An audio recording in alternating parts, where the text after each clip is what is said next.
जब आपने उम्मीदवारों का नाम जारी किया ना झारखंड में, आप ही के कार्यकर्ताओं में काफी नाराजगी देखने को मिली।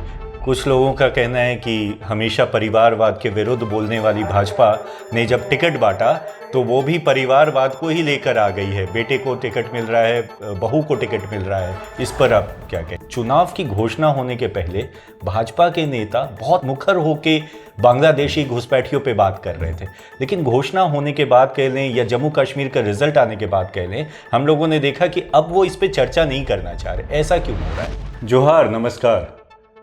भाजपा के राष्ट्रीय प्रवक्ता श्री गुरु प्रकाश पासवान जी रांची आए हुए हैं और अभी हम उनके साथ हैं। आइए बातें करते हैं उनसे कुछ झारखंड विधानसभा को लेकर।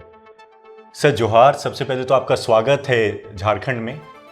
सर, झारखंड विधानसभा चुनाव आ गया है, कैंडिडेट्स का नाम भी आपने जारी कर दिया। सबसे पहले तो मैं ये पूछूंगा कि झारखंड चुनाव में आपके हिसाब से भाजपा के लिए मुख्य मुद्दे क्या हैं? आपको भी नमस्कार और जोहार। मुझे लगता है कि झारखंड भारतीय जनता पार्टी के हृदय के बहुत करीब है जी। अगर आप झारखंड के स्थापना को देखिए तो स्वर्गीय अटल बिहारी वाजपेयी जी ने झारखंड को बनाया था जी। और निरंतरता से लगातार झारखंड के प्रथम मुख्यमंत्री हों बाबूलाल मरांडी जी, लगातार लोकसभा के चुनावों में झारखंड का हमको आशीर्वाद मिलता रहा है। इस बार के भी आप लोकसभा चुनावों के नतीजे देखें तो 50 से अधिक विधानसभा सीटों में भारतीय जनता पार्टी को एक निर्णायक बढ़त मिली है जी। तो मुझे लगता है कि हम लोग आश्वस्त हैं, हम लोग आशान्वित हैं।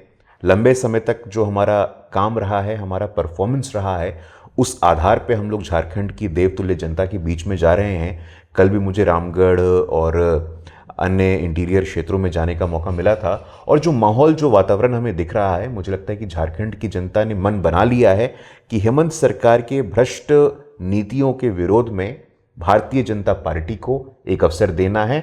और डबल इंजन सरकार, केंद्र में भी बीजेपी की सरकार है और झारखंड में भी बीजेपी की सरकार हो और 2047 तक का जो प्रधानमंत्री जी का रोड मैप है विकसित भारत का, उस विकसित भारत को ध्यान में रखते हुए विकसित झारखंड का भी निर्माण हो। इस मौलिक बात को लेकर के हम लोग झारखंड की जनता के बीच में जा रहे हैं और हमें बहुत आशीर्वाद, बहुत स्नेह और जनादेश और जनाशीर्वाद मिलता दिख रहा है।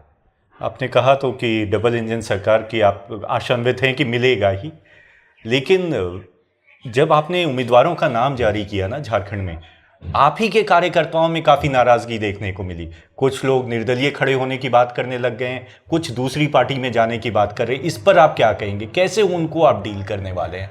नहीं, देखिए, ऐसा है कि हर चुनावों में कुछ ना कुछ ऐसे मुद्दे होते हैं, लेकिन भारतीय जनता पार्टी एक परिवार है जी। और परिवार में कभी कभी वैचारिक मतभेद होते हैं, डिफरेंस ऑफ ओपिनियन होता है।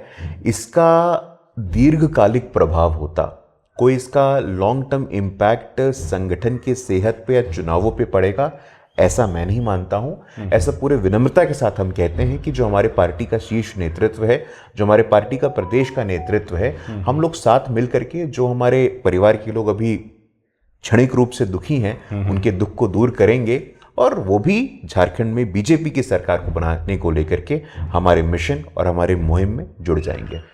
कुछ लोगों का कहना है कि हमेशा परिवारवाद के विरुद्ध बोलने वाली भाजपा ने जब टिकट बांटा तो वो भी परिवारवाद को ही लेकर आ गई है। बेटे को टिकट मिल रहा है, बहू को टिकट मिल रहा है। इस पर आप क्या कहेंगे? नहीं, देखिए, ये प्रश्न आपका बिल्कुल उचित है, लेकिन हम आपको ये स्पष्टीकरण देना चाहते हैं कि परिवारवाद को राजनीति में संस्थागत करने की बात हो। अभी गुरु जी के बाद जेएमएम का अध्यक्ष कौन होगा तो सबको पता है, हेमंत जी होंगे।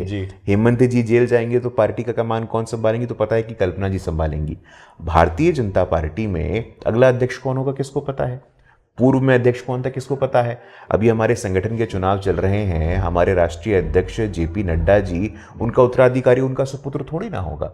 जो पार्टी में काबिल होगा वो होगा। देखिए, पार्टी परिवार का विस्तार ना बन जाए। Party should not become an extension of your family. आपने यहाँ पे पॉलिटिक्स को अपने फिefdom के रूप में ट्रीट किया है, हमारा उससे है। हमारी आपत्ति उस बात से है कि आप अपने परिवार का विस्तारित रूप अपने पार्टी को नहीं बना सकते हैं। भारतीय जनता पार्टी में निश्चित रूप से आपका कहना सही है कि कुछ लोगों को उनकी क्षमताओं, उनकी प्रतिभा के आधार पर टिकट मिला है, वो सामना करेंगे, वो पूरे पुरुषार्थ के साथ, पूरे परिश्रम के साथ चुनावों में जाएंगे, लड़ेंगे, जनता का सामना करेंगे। अगर वो सफल होते हैं तो वेल एंड गुड, नहीं सफल होते हैं तो अस्वीकार होंगे। तो मुझे लगता है कि संगठन और विचारधारा को ताक पे रख के सिर्फ अपने परिवार को प्राथमिकता देना, ये परिवारवाद है। कुछ लोगों को विधानसभा चुनाव में टिकट मिल जाना, ये उस डिग्री का परिवारवाद नहीं है। चलिए, ये तो आपकी बातें मान ली मैंने कि वो जाके लड़ेंगे तभी वो आएंगे। एक आखिरी सवाल आपसे करूंगा। चुनाव की घोषणा होने के पहले भाजपा के नेता बहुत मुखर होके बांग्लादेशी घुसपैठियों पे बात कर रहे थे, लेकिन घोषणा होने के बाद कह लें या जम्मू कश्मीर का रिजल्ट आने के बाद कह लें, हम लोगों ने देखा कि अब वो इस पे चर्चा नहीं करना चाह रहे। ऐसा क्यों हो रहा है? नहीं, देखिए, ऐसा कतई नहीं है। भारतीय जनता पार्टी झारखंड के हर एक मुद्दों को उतने ही पुरुषार्थ, उतने ही पराक्रम के साथ उठाने का काम कर रही है। आप इसके लिए निश्चिंत रहिए। देखिए, हम लोग अकाउंटेबिलिटी की बात करते हैं। कम से कम भारतीय जनता पार्टी की ये विषय में आपको बता देना चाहता हूं कि हम लोग न्यू पॉलिटिक्स के ध्वजवाहक हैं। हमने संकल्प पत्र में क्या वादे किए थे और उनको पूरा किया कि नहीं, आप हमारे 2014 का घोषणा पत्र देखिए, 2019 का घोषणा पत्र देखिए। और वहीं हम चाहते हैं कि पॉलिटिक्स में अकाउंटेबिलिटी आए, पॉलिटिक्स में जवाबदेही आए। हेमंत सरकार ने ये वादा किया था कि हर गरीब परिवारों को उनके खाते में 72,000 रुपये दिए जाएंगे। दिया क्या? हम पूछना चाहते हैं आपसे। आपने कहा था बेरोजगारी दूर करेंगे, रोजगार गारंटी दी थी, आपने दिया क्या? लैब असिस्टेंट का पेपर लीक हो जाता है, जूनियर इंजीनियर का पेपर लीक हो जाता है, और भ्रष्टाचार में तो नए नए कीर्तिमान स्थापित होते हैं। धीरज साहू का प्रकरण हमने देखा था और पूरा झारखंड किस प्रकार से शर्मसार हुआ था। 350 करोड़ रुपए कैश, नोट गिनने वाली मशीनों का खराब हो जाना। पहली बार ऐसा हुआ कि सरकार के सर्विंग मंत्री आलमगीर आलम के घर पे इतना कैश मिलना। मुख्यमंत्री स्वयं जेल जाकर के आए हैं। लैंड स्कैम हो, कोल स्कैम हो, माइनिंग स्कैम हो, उनके जो आईएएस मित्रों का स्कैम हो। तो मुझे लगता है कि झारखंड की जनता जवाबदेही खोजती है, झारखंड की जनता काम खोजती है। और जहाँ तक आपका डेमोग्राफिक वाला विषय है, वो भी विषय बहुत ही संवेदनशील विषय है। देखिए, एक समय था जब संथाल परगना में 44% आदिवासी थे, अभी 25% से कम रह गए। कहाँ चले गए सब लोग? ये प्रश्न तो बनता ही है। आदिवासी अस्मिता को लेकर के भारतीय जनता पार्टी की प्राथमिकता है। देखिए, भगवान बिरसा मुंडा जी की जन्म जयंती को जनजाति गौरव कल्याण दिवस के रूप में घोषित करने की बात हो, जनजाति समाज के लिए उनके जो फ्रीडम फाइटर्स हैं उनके लिए संग्रहालय बनाने की बात हो, जनजातियों के लिए जो बजट का आकार केंद्र सरकार का होता है वो यूपी और एनडीए का कितना था, उसमें 15 गुना का फर्क है। तो मुझे लगता है उसमें जाने का हमें कोई मतलब नहीं है।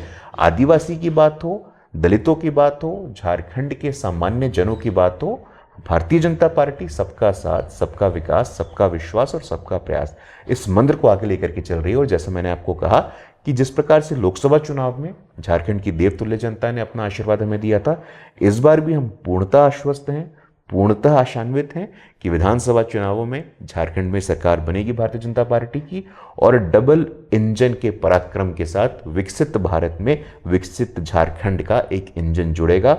और निश्चित रूप से यहाँ पे आप देखेंगे कि अगला मुख्यमंत्री भारतीय जनता पार्टी का होगा। सर, बहुत बहुत धन्यवाद सारे प्रश्नों का उत्तर देने के लिए हमें और अपना समय देने के लिए।